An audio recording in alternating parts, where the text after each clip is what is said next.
നമസ്കാരം, സ്ട്രൈക്ക് ടോക്കറാണ്. സ്ഥാനാർത്ഥി പട്ടിക മുഴുവൻ പുറത്തു വന്നിട്ടില്ലെങ്കിലും ഒരു കാര്യം ഉറപ്പാണ്. എറണാകുളം ജില്ലയിൽ പറവൂരും കണ്ണൂർ ജില്ലയിലെ പേരാവൂരും ഇത്തവണ കടുത്ത മത്സരമായിരിക്കും ഉണ്ടാവുക. ഔദ്യോഗികമായി പ്രഖ്യാപിച്ചിട്ടില്ലെങ്കിലും പേരാവൂരിൽ സണ്ണി ജോസഫും പറവൂരിൽ വി.ഡി. സതീശനും മത്സരിക്കുമെന്ന് ഉറപ്പാണ്.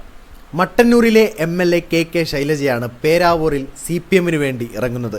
കയ്പമംഗലം എം.എൽ.എ. ആയ ടൈസൺ മാസ്റ്ററാണ് ഇക്കുറി പറവൂരിൽ CPI സ്ഥാനാർത്ഥി. സിറ്റിംഗ് MLA-മാർ തമ്മിൽ ഏറ്റുമുട്ടുന്നു എന്നതിനപ്പുറം കടുത്തതാവും രണ്ടിടത്തും മത്സരം. സംസ്ഥാന കോൺഗ്രസിന്റെ മുഖമായ വി.ഡി. സതീശന് പറവൂരിൽ ഇത് 6ാം അംഗം. 1996-ൽ ആദ്യമായി മത്സരിച്ചപ്പോൾ 1116 വോട്ടിന് പരാജയപ്പെട്ടുവെങ്കിലും പിന്നീട് എല്ലാ മത്സരങ്ങളിലും എതിരാളികളെ തകർത്തടിച്ചാണ് വിജയം. ഇങ്ങനെ എതിർ സ്ഥാനാർത്ഥികൾ മാറിയപ്പോഴൊക്കെ ഭൂരിപക്ഷവും കൂടി വന്നു. പേരാവൂരിൽ സിറ്റിംഗ് MLA സണ്ണി ജോസഫ് എത്തിയത് 2011-ൽ മാത്രമാണ്. പക്ഷേ അന്ന് തോൽപ്പിച്ചത് CPM-ന്റെ അന്നത്തെ സിറ്റിംഗ് MLA ആയ കെ ശൈലജയാണ് 3440 വോട്ടിന്. പിന്നീട് 2 തെരഞ്ഞെടുപ്പിലും വിജയിച്ചു. പക്ഷേ 2016-ലെ ഭൂരിപക്ഷം 2021-ൽ കുറഞ്ഞു. 2006-ൽ സിറ്റിംഗ് MLA D. മുസ്തഫയെ നാട്ടുകാരിയായ കെ ശൈലജ പരാജയപ്പെടുത്തിയത് 9099 വോട്ടിനായിരുന്നു. അന്ന് അപര സ്ഥാനാർത്ഥി കെ ശൈല 1317 വോട്ട് കൊണ്ടുപോയില്ലായിരുന്നുവെങ്കിൽ ഭൂരിപക്ഷം 10,000 കടന്നേനെ. കാലം കടന്നുപോകെ ശൈലജയും സണ്ണി ജോസഫും രണ്ടുപേരും കണ്ണൂരിലെ നേതാക്കൾ മാത്രമല്ല, ഒരാൾ KPCC പ്രസിഡന്റ്, മറ്റൊരാൾ ആരോഗ്യമന്ത്രി എന്ന നിലയിൽ കേരളത്തിൻ്റെ ഖ്യാതി അതിർത്തികൾക്ക് അപ്പുറത്തേക്ക് കൊണ്ടുപോയ ആൾ. അതുകൊണ്ട് തന്നെ 15 വർഷം മുമ്പുള്ള മത്സരമാവില്ല പേരാവൂരിൽ ഇക്കുറി. ടൈസൺ മാസ്റ്റർ തൃശ്ശൂരിൽ നിന്ന് പേരാവൂരിലേക്ക് എത്തുമ്പോൾ CPIക്ക് വലിയ കണക്കുകൂട്ടലുകളാണ്.